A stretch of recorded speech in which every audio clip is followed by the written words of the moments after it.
এটা আমাদের দেশে ছড়িয়ে পড়ছে, এটা কিন্তু অ্যালার্মিং একটা বিষয়। আমরা সবাই বাইরে ভালো মানুষের মুখোশ ধরে আছে ঠিকই, কিন্তু ভিতরে ভিতরে সমাজ এগুলো চলছে। এগুলোকে যদি এখনই আমরা এটাকে ডিফেন্ড করতে না পারি তাহলে কিন্তু সমস্যা। আগামীতে দেখা যাবে যে আমাদের পরিবারের মধ্যে এগুলো ঢুকে যাচ্ছে, নাউজুবিল্লাহ। একটা জরিপ বলছে যে 20 থেকে 30 জন মানুষের মধ্যে একজন মনে করে যে সমকামিতা ভালো জিনিস বা এটা একটা স্বাধীনতা। আপনি কেমব্রিজ অক্সফোর্ডের ডিকশনারি ঘাটলে দেখবেন সেখানে আগে বলা হতো যে এটা একটা মানসিক রোগ। আপনি 10 বছর আগের ডাটা দেখেন আর 10 বছর পরের ডাটা দেখেন, এখন আপনাকে বলা হবে এটা একটা বাক স্বাধীনতা। আগে বলা হতো মানসিক রোগ। এই কম ছিল কওমে লূত। আল্লাহ পাক এদেরকে এমনভাবে ধ্বংস করেছেন যেভাবে পৃথিবীতে কোনো কওমকে আল্লাহ পাক ধ্বংস করেন, কাউকে না। কিভাবে? আল্লাহ পাক 2 জন ফেরেশতা পাঠিয়েছিলেন, জিবরাইল আলাইহিস সালাম, মিকাইল আলাইহিস সালাম। তাদেরকে সুন্দর যুবকের আকৃতিতে পাঠিয়েছেন, সুন্দর সুন্দর যুবক। ধর্ষকের কোনো ধর্ম নাই, সে হিন্দু মুসলিম নাকি বৌদ্ধ খ্রিস্টান না আলেম জালেম, এগুলো ধর্ম দেখার সময় নাই। আল্লাহ পাক বলেছেন তার রাসূলের মাধ্যমে ধর্ষণ হলেই প্রকাশ্যে মৃত্যুদণ্ড দিয়ে দেবে, যেই হোক সে যেই হোক না, ওর কোনো ধর্ম নাই। সে একজন আলেম দাড়িওয়ালা মানুষও যদি হয় তাকেও এই কাজ করতে হবে। তো চোরের কোনো ধর্ম আছে? ডাকাতের কোনো ধর্ম আছে? তো মিডিয়া আবার টেকনিক্যালি দেখবেন ওইটাকে হাইলাইট করবে বেশি, বিকজ এখানে একটা সুযোগ আছে ইসলামকে ডমিনেট করার জন্য। কিন্তু সেম ঘটনা কিন্তু অনেক বড় বড় সেকুলার প্রতিষ্ঠানে ঘটেছে, ওগুলো কিন্তু আমরা হাইলাইট করতে দেখি না। এটা আমরা বুঝি ইন্টেনশনটা কি। তবে এখানে একটা বিষয় ক্লিয়ার করতে হবে যে পাপী যেই করুক তাকেই শাস্তির আওতায় আনতে হবে। আল্লাহ পাক তৌফিক এনায়েত করুন বোঝার। এখন এমন একটা সময় চলছে বাচ্চারাও এগুলো থেকে নিরাপদ না। 5 বছরের মেয়ে, 7 বছরের মেয়ে, কয়দিন আগে দেখলাম যে 2 বছরের মেয়ে, নাউজুবিল্লাহ, তার সাথেও নাকি এরকম ঘটনা ঘটেছে, এবং উত্তরবঙ্গেরই ঘটনা এগুলো। আর এগুলো শহরের চেয়ে এখন গ্রামে বেশি হচ্ছে। কারণ কি জানেন? গ্রামে তো আগে মানুষ এই উন্মুক্ত পোশাক আশাক দেখতো না খুব বেশি। এখন যখন পর্ন চলে আসছে হাতে, বাসায় সব এগুলো দেখছে, তখন গ্রামে দেখবেন ধর্ষণ বাড়ছে না? এটা নিয়ে আমি আলাদা লেকচার দিয়েছি যে কতগুলো ধর্ষণ হয়েছে এই পর্যন্ত। এই বছরই লাস্ট এই বছরই দেখবেন রিপোর্টেড 1337টা রেপের ঘটনা ঘটেছে এই বাংলাদেশে। অ্যালার্মিং বিষয়। আর আমেরিকাতে প্রতি 6 জনে 1 জন রেপ হয়, আর রেপের রাজধানী হচ্ছে সাউথ আফ্রিকা, ওখানে প্রতি 3 জনে 1 জন রেপ হয়। তো এগুলো কিভাবে হচ্ছে? Only because of pornography. এটা যদি এখনও বন্ধ করতে না পারা যায়, আগামী ভবিষ্যৎ খুব খারাপ হবে। যেখানে সেখানে মানুষ জেনা করবে, যাকে তাকে রেপ করবে দেখে নিয়ে, বিকজ এটা ভিতর থেকে মানুষকে পশু বানিয়ে দিচ্ছে। আমরা জানি এর পিছনে একটা বড় ইন্ডাস্ট্রি কাজ করে, যারা সারা বিশ্বে প্রায় $98 বিলিয়ন ব্যবসা করে পর্ন দিয়ে। শুধু আমেরিকায় ব্যবসা করে $12 বিলিয়ন সারা বিশ্বে। $12 বিলিয়ন বোঝেন? $1 বিলিয়ন কত কোটি বোঝেন? $100 কোটি। বিশাল একটা ইন্ডাস্ট্রি আছে, এর পিছনে টাকা কাজ করে, টাকা, অনলি টাকা। আর এখানে যা দেখানো হয় সবই ফেক, এগুলো কোনোটাই সত্য না। এটা শুধু একটা অভিনয়, আর কিচ্ছু না। এটা দিয়ে পুরো স্পেশালি মুসলিম যুবকদের ভিতরে এমন একটা পশুত্ব ঢুকে দেওয়া হয়েছে যে জেনা, ধর্ষণ, বেহায়াপনা এগুলো বাড়তেই আছে দিন দিন। এটা না কমানো গেলে এবং আইনের সুশাসন নিশ্চিত করা না গেলে ধর্ষণ কমবে না, জেনা কমবে না, ইফটিজিংও কমবে না, মেয়েদের অধিকার আর আদায় করা সম্ভব হবে না। এটা আমার মত। বাকিটা আপনারা ভেবে দেখেন। আপনারা অনেক বিজ্ঞ মানুষ আছেন, ভেবে দেখেন কি করলে এগুলো কমবে। যদি না ভাবি আল্লাহ পাক কি করবেন জানেন? একটা হাদিস বলি খালি। যায়নাব বিনতে জাহাশ রাদিয়াল্লাহু আনহা তিনি বলছেন, ইয়া রাসূলুল্লাহ সাল্লাল্লাহু আলাইহি ওয়াসাল্লাম, আনুহলিকু ওয়া ফিনা সালিহুন, আমাদের মধ্যে সৎ লোক থাকা অবস্থাতেও কি আমরা ধ্বংস হয়ে যাব? আমাদের মধ্যে সৎ যে অনেক ব্যক্তি আছে তারা থাকলেও কি আমরা ধ্বংস হয়ে যাব? নবীজি বলছেন, নাম, হ্যাঁ তোমরা ধ্বংস হবে। ইযা কাসরাতিল খাবাস, যখন নোংরামি, অশ্লীলতা, বেহায়াপনা বাড়তে থাকবে, আলেম জালেম সব ধ্বংস হবে। তা আমরা আমাদের স্বার্থেই কথাগুলো বলবো, কারণ আমরা যদি এগুলোকে প্রতিহত করতে না পারি তাহলে আমাদের বাড়িতেও এই ফিতনা ঢুকে আসবে না? আসবে। দেখে নিয়েন। আল্লাহ পাক বোঝার তৌফিক এনায়েত করুন, আমিন। তো কওমে লূতকে আল্লাহ পাক কি করেছেন? সুন্দর বালকের রূপে এই জিবরাইল আর মিকাইল আলাইহিস সালামকে পাঠিয়েছেন। এখন লূতের লোকরা বলছে যে তোমার ঘরে যে মেহমান 2 জন এসেছে ওদেরকে আমাদেরকে দাও। নাউজুবিল্লাহ। বুঝতে পারেন নাই? তোমার ঘরে যে 2 জন মেহমান এসেছে, ওই 2 জন মেহমানকে নিতে এসেছে।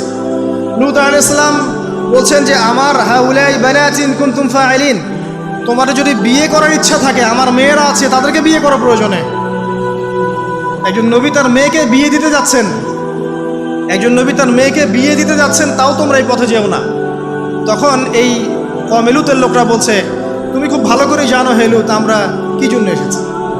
তখন তিনি বলছেন, আলাইসা মিনকুম রাজুলুন রাশীদ, তোমাদের মধ্যে কি একজনও ভালো মানুষ নাই? এরপরে আল্লাহর আযাব আসলো। লূত আলাইহিস সালাম এবং তার স্ত্রী চলে যাচ্ছেন। তার স্ত্রী কিন্তু আবার ঈমানদার ছিলেন না, সে পিছনে ফিরে বারবার দেখছে। নূহ আলাইহিস সালামের স্ত্রী যেমন ঈমানদার ছিলেন না, লূত আলাইহিস সালামের স্ত্রীও তেমনি ঈমানদার ছিলেন না। নবীর স্ত্রী হওয়া সত্ত্বেও তারা কিন্তু জাহান্নামে যাবে, নাউযুবিল্লাহ। তো এই লূতকে ধ্বংস করলেন আল্লাহ পাক, কওমে লূতকে।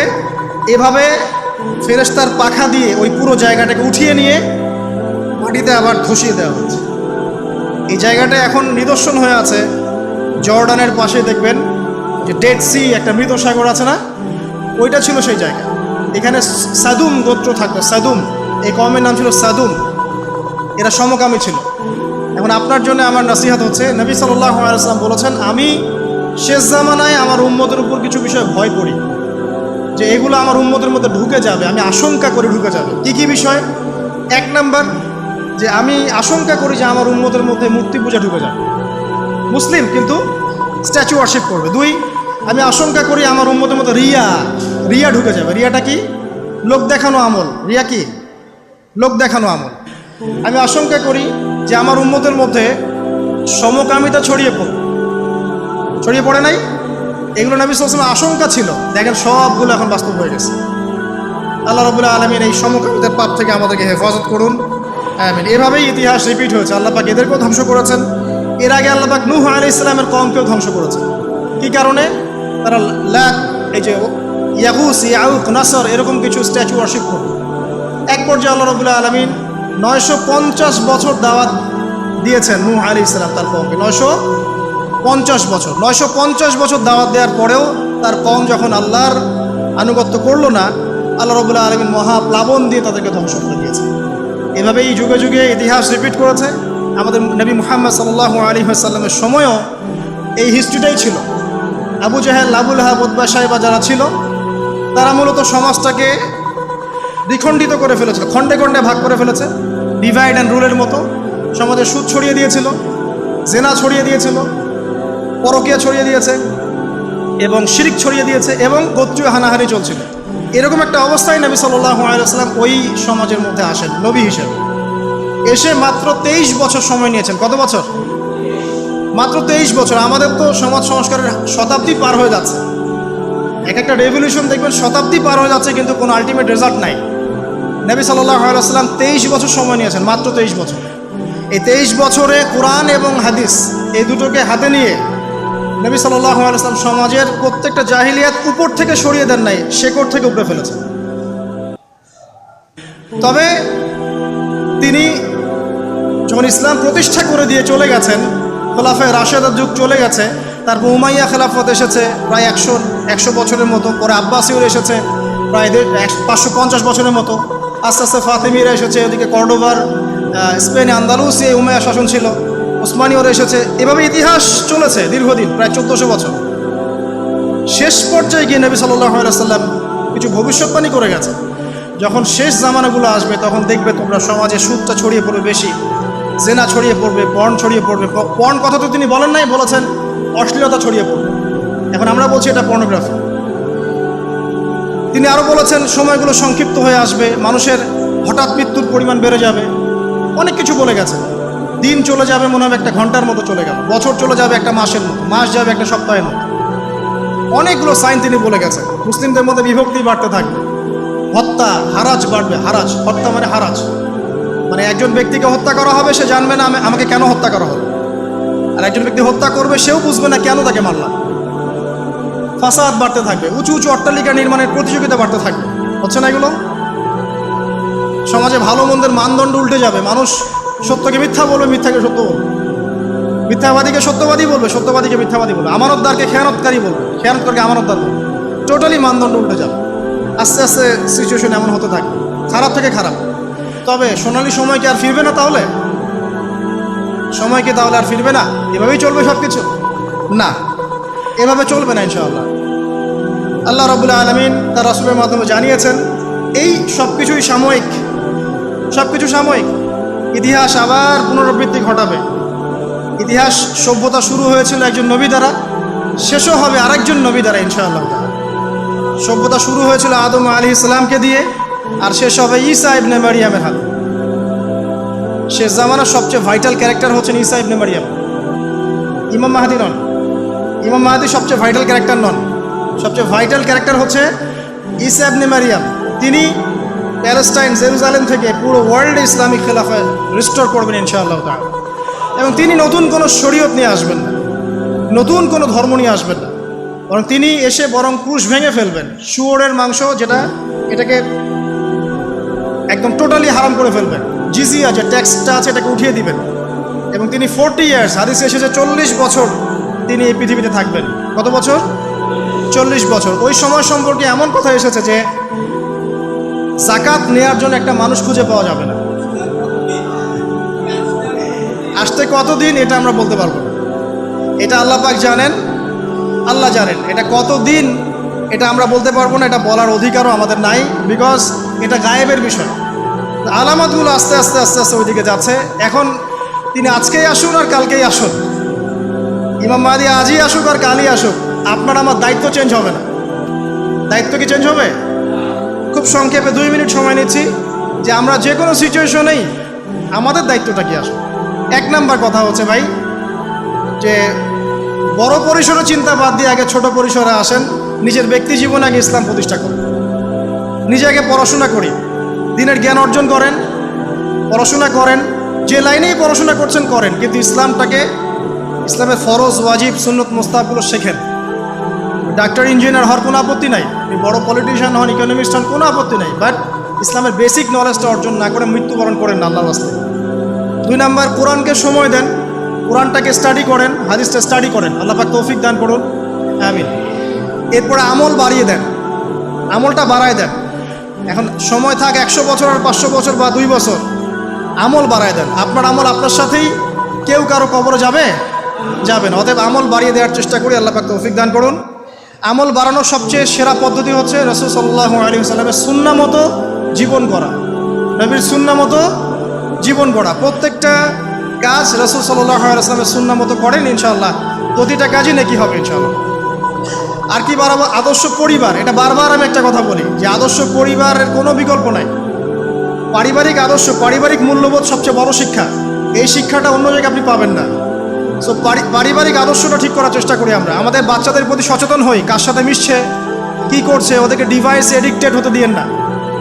এত সহজেই স্মার্টফোন ওদের হাতে তুলে দিয়েন না। বাসায় ছোট ছোট মেয়েদের ব্যাপারেও সচেতন হন, তাদের ব্যাপারেও খেয়াল রাখেন, তাদেরকে নিরাপত্তায় রাখেন। পর্দা, এটা তো বলতেই হবে, এটার কোনো বিকল্প নাই। যে যাই বলুক না কেন, আপনার ইজ্জত সম্মান আপনার কাছেই, এর কোনো বিকল্প নাই। রাসূল সাল্লাল্লাহু আলাইহি ওয়াসাল্লাম এবং আল্লাহর বিরুদ্ধাচরণ করে আপনি প্রগতি অর্জন করতে পারবেন, আপনি উন্নতি অর্জন করতে পারবেন। পারতে পারেন, সেটা বস্তুবাদী, পরকালে এর কোনো অস্তিত্ব থাকবে থাকবে না। আর কি করতে পারি আমরা? আমরা হালাল অর্থনীতি সার্চ করতে পারি। হারামে যারা যারা আছে আজকে তওবা করি, আজকের এই লেকচার যাতে কানে যাবে, আমরা দোয়া করি আল্লাহ পাক সবাইকে হারাম রিজিক থেকে ফিরিয়ে নিয়ে আসুন। আমি বারবার একটা কথা বলি ভাই, আপনার আমল নামায় যতটুকু রিজিক আছে এর একটা দানা না খেয়ে আপনি মৃত্যুবরণ করবেন না, আপনার মৌত হবে না। এখন আপনার রিজিকটা আপনি কি অবৈধ পথে চাচ্ছেন না বৈধ পথে চাচ্ছেন, এটা আপনার ডিসিশন। আপনি যদি বৈধ পথে চান, ওই পরিমাণ রিজিক আপনাকে খাওয়াবেন আল্লাহ পাক, তারপর মৃত্যুবরণ করবেন। আর যদি অবৈধ পথে চান, সেটাই খাওয়াবেন, খাওয়ায় মৃত্যুবরণ করবেন। না, আপনি ডিসিশন নেন কোন দিকে যাবেন। আর রিজিকের মালিক আল্লাহ আমরা খালি মুখে বলি, মনে কিন্তু বিশ্বাস করি না। মনে যদি বিশ্বাস করতাম তাহলে আমরা কিন্তু কখনো সুদের ধার ধারতাম না, আমরা ঘুষ দুর্নীতি করতাম না। কারণ আমরা করছি কেন? মনে করছি যে আমি এটা করলে রিজিক বাড়বে। আর আপনি যাদের জন্য এই কাজগুলো করছেন, আপনার স্ত্রী, আপনার সন্তান, আপনার পরবর্তী প্রজন্ম, 40 দিন সময় নেবেন আপনাকে ভুলে যেতে। 40 দিন সময় নেবেন আপনাকে ভুলে যেতে। দেখে নিন, কবর খুব একাকিত্বের জীবন। আসলে মৌতের যে যন্ত্রণার কথা আমরা বলি না, এটা সবচেয়ে বড় বিষয়টা কি জানেন? শারীরিক কষ্ট তো আছেই, এই যে দুনিয়ার সবার থেকে বিচ্ছেদ, এটাই হচ্ছে যন্ত্রণা। সবার থেকে বিচ্ছেদ না, সবার থেকে বিচ্ছেদ হয়ে চলে যেতে হয়, এটা সবচেয়ে বড় যন্ত্রণা। মানুষ একা থাকতে চায় না। জেলখানায় যে মানুষকে বন্দি করে রাখে না, এই একাকিত্বের কষ্টে মানুষ ভোগে, একা একা, আমি একা, কেউ নেই আমার সাথে, এটাই। এর উপর যদি আবার টর্চার করা হয়, রিমান্ড দেওয়া হয়, তাহলে কি অবস্থাটা হবে বোঝেন। এই হলো কবর, এই হলো কবর।